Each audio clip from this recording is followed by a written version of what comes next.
Alrighty, so welcome to this lesson. In this lesson, I'm going to be teaching you just the basic language that you're going to need to know when learning the guitar. So let's just get right into it, and then you're going to see this is going to make a lot of sense in upcoming lessons.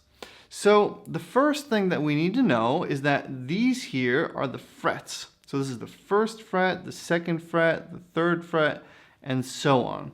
So the first fret ends as soon as I pass this little fret pin here. You see that? So as soon as I pass it, I'm on to the second fret.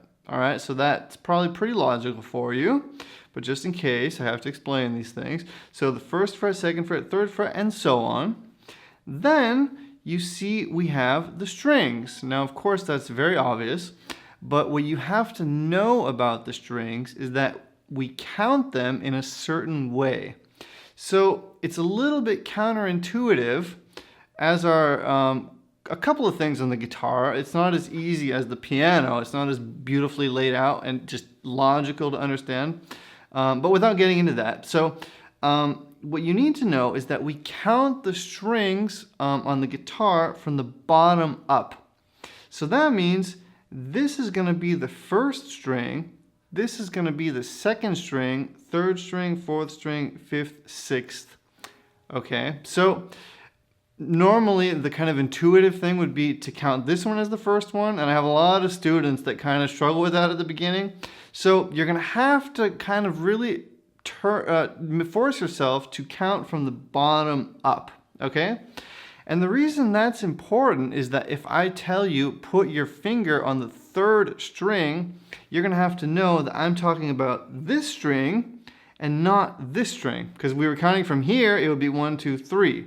Now on the guitar, that is the 1, 2, 3, fourth string, okay?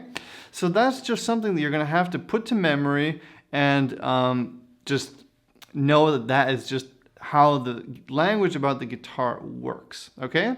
So one more thing that I have to teach you is your fingers.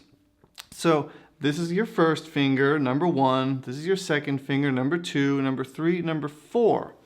That is important because in the chord charts that we're going to be learning, and also if I ever tell you put your first finger on the third fret, first string, you're going to take your first finger, you're going to put it on the third string and on the first fret, okay?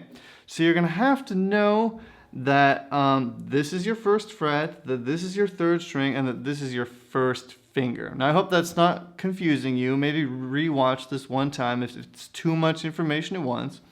But that's about it for now. So this is just kind of the basic language that we use when we're talking about the guitar. And it's also what you will always see in chord charts. So anytime you see the number 3, it means that you're using your ring finger. If you see the number 4, it means that you're using your pinky. And I'm going to be explaining that in more detail in upcoming lessons as well, of course. Okay, so now you understand kind of the basic language that we use when we talk about the guitar. Let's move on now and apply what we learned to our first chord. All right, I'll see you in the next lesson. Thanks for joining me. See you there. Bye-bye.